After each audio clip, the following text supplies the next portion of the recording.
Hello students, welcome back. So in this session, we are going to be learning about file handling. So file handling in Python, it allows you to read from the file and write to the file that is stored on your computer.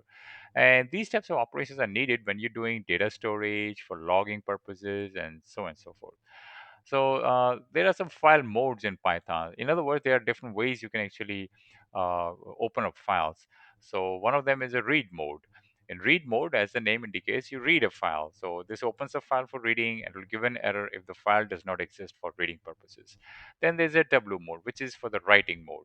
So basically, you're just writing your content to your file. Now it will create a new file if a file does not exist. Now, on the other hand, if the file already exists, it's going to overwrite the existing file. Then there's an A mode, which is called append mode. It will add content to the end of the file over here. Then there's exclusive creation. This will create a new file and it will fail if the file already exists. So this is kind of like a fail-safe mechanism to make sure that you don't end up writing to a file that may already exist. Then there's a text mode. This will actually read and write data as a text. That's your default, by the way. Then there's a binary mode. So binary mode is like when you're dealing with the images and PDF, and you have to read and write to the file, even video files, any files of that type. That is not text in nature. Okay, then you have different file handling methods. So Python provides you the following file handling method. There's a read. Inside the read, you specify your size. That will read the number of the size of the size characters. If you have 10, it's going to read 10 characters. If you don't specify your size, it's going to read all the content of your file. Read line will actually read one line at a time.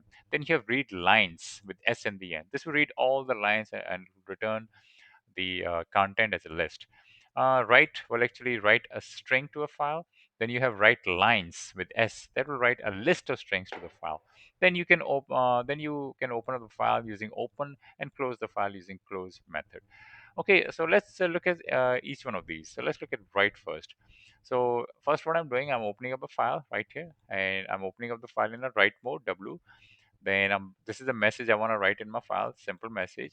And I'm writing to the file by calling file.write and then file.close right here. And let's run this and go to the directory. And you're going to see this example.txt right here. Let's open this file up and there you go. One hello world. And let me minimize this. All right. So you can see it just printed one hello world over there. Okay. Now let's write multiple lines. So here I want to write, first of all I do, I open up a file in a write mode again, and this is the message I want to, write to the file. Then I write the message to the file, then another message, write another message right here. Then this is my third message, and then I write again to the file. And then at the end, I close my file. It's a good idea, like when you open up your file, always close your file at the end. Okay, let's run this, and that will write these messages.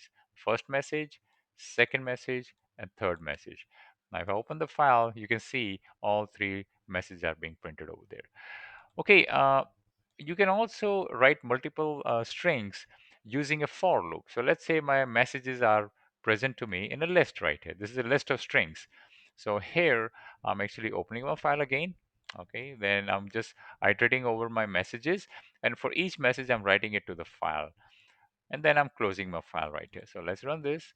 And if you go back to that file, you're going to see all these messages, all this one, two, three, four, five lines printed right there. So this is exactly same as that. Let me move this over here so you can compare and take a look at it. There you go. Okay, you can also write you can write multiple strings, by the way. So here I'm using triple quotes. Okay, using triple quote strings, and I'm writing multiple strings this way. So this is my message. Open my file again. Write your message to the file, and then you at the end close your file. Let's run this, and let's go back to the file, and there you go. You see, it just printed everything right there. If I go back and change this to, let's say, 7, and I run this again and go back to the file, you're going to see 7 over there. Okay, you can also write to the file using with statement. This is the recommended way. And the reason is because in with statement, you are not specifying certain file dot close. So the way you do this thing is you say file with open, name of the file, and in write mode as file, and then you say file dot write. So this is the content right here. And let's make this, let's run this cell. Now, if you go back over there, you're going to see the content of the file. This is exactly this right here.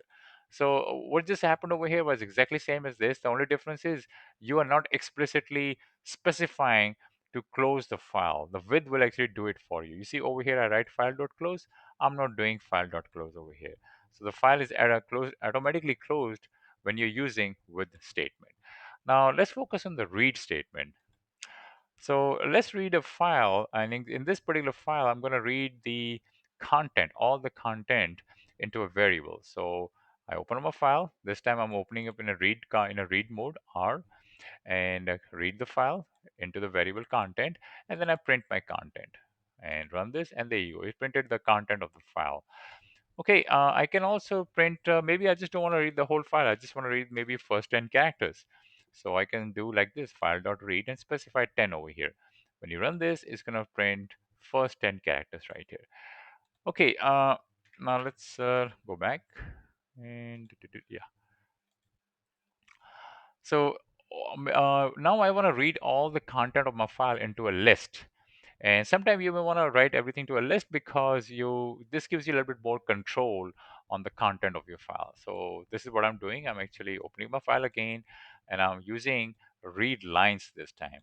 And it's reading the content of the file into this list, and I'm printing my list right here. And as you can see, this is a list right here. So you can see that this is my first entry of the list, second entry, third entry. Each one of them is a string. At the end, also you see this backslash n, backslash n. These are my new line characters. So over here, there's a new line character. You just don't see it, but Python is able to see it. So it actually prints it out for you. So that's what that is. Okay. Now I'm actually doing the same thing. I'm reading all my content into lines right here. I'm closing the file at the end. Now I'm printing. I'm iterating through this list, and I'm printing the content of the list in the standard output. So let's run this, and this way I'm able to see the standard output. Before I was not doing that. Before I was just printing the whole list. Now I'm just printing each line in the list right here. Okay, and this way I'm able to see the content of my file.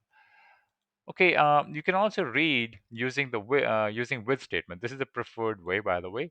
And as I said, your with statement actually closes the file automatically. So in this case, I'm just opening up a file in a read mode, and I'm calling this as file. Then file.read, read everything into this variable content, and then I'm printing my content, and this actually gets printed right there. Let's look at a simple application. So in this application, I'm reading a text file, and I'm printing only rows that contain the string John and display where does he live. So let's look at this file. This is a file called data people. So in this file, you can see all these records right here. Okay, and somewhere over here, there's a person named John. And I want to know first, I want to print that information about John, like where, okay, this is one John right here, that's one, and there's another John right here. So I want to print all these lines that contains the word John. Also, I want to print where does that person lives in. So for example, there's other John, this John right here, this John, he lives in Germany. So I want to print like John lives in Germany. This John, he lives in USA. So I want to write John lives in USA. And then this John right here, he lives in China. So I want to write this John lives in China. I want to do something like this. Okay, so for that, I'm doing opening up a file, datapeople.txt in a read mode as file. Then I'm iterating through each line in this file. Okay, then I'm going, if the string John is present inside the line, then you print the line right here. Also, let me just comment this part out so you can see up to here what's happening. Okay, so if for the line in file, if John is present in line, print the line. Now when I run this, it's gonna print these lines right here. Okay, this is my first line. This one contains John. You can see there's a word John present. John is there, John is there, John is there. All right, great. We printed all those. Now I want to write something like this, that John lives in Germany right here for this guy. John lives in USA. This John lives in China. John lives in Germany, and John lives in Spain. I want to print all this thing. So I can do a little processing. Just come down here. Oops.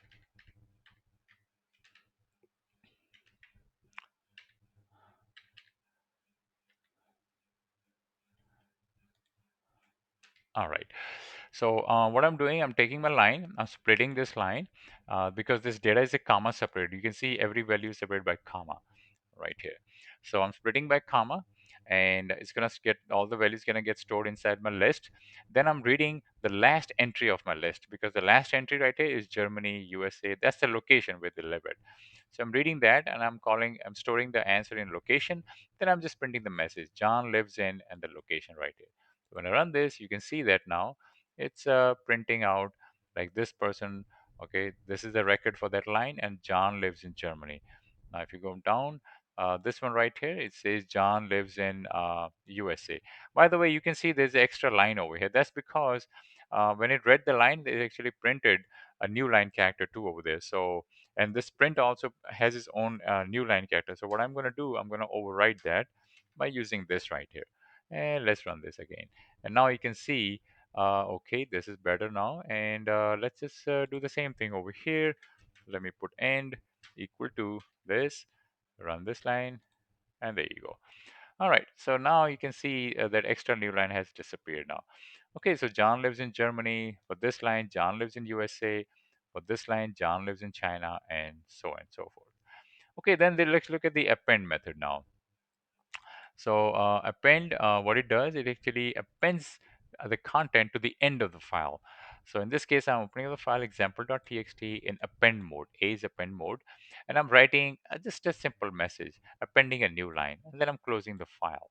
So before I run this code, I want to show you what's inside the file.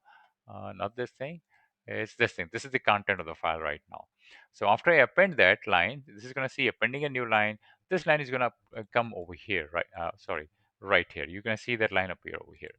Okay, let's run this. And there you go. Now, when you go back to that file, you're going to see appending a new line. If I would have not used the word appending, if I use the word A or W over there just for writing, it's going to overwrite the whole file. So let's run this. And now if I open up the file, you can see it wrote append a new line. It overwrote everything that was present inside the file. So that's the difference between write and append. Okay, so let's run this again. And before there was appending a new line, now you're gonna see appending a new. Let's go to another one. Let's put like 23, something like this, appending a new line. Click on this, and now you're gonna see 23 appending a new line. Okay, now, let's say you want to check if a file exists and then open the file. So in this case, you can do that too. I'm importing my OS module and I'm saying if OS path exists, if this file exists, then open up this file using with command and then print the content. Otherwise, just specify file not found. So in this case, you can see it actually printed the content of the file example.txt, which was this file right here. It just printed all the content of this file over here. But if I would write something else, let's say if I do example 2.txt, okay, make this 2. Now clearly example2.txt does not exist. So if I run this, it will give me the message file not found. Okay, so I hope this session helps.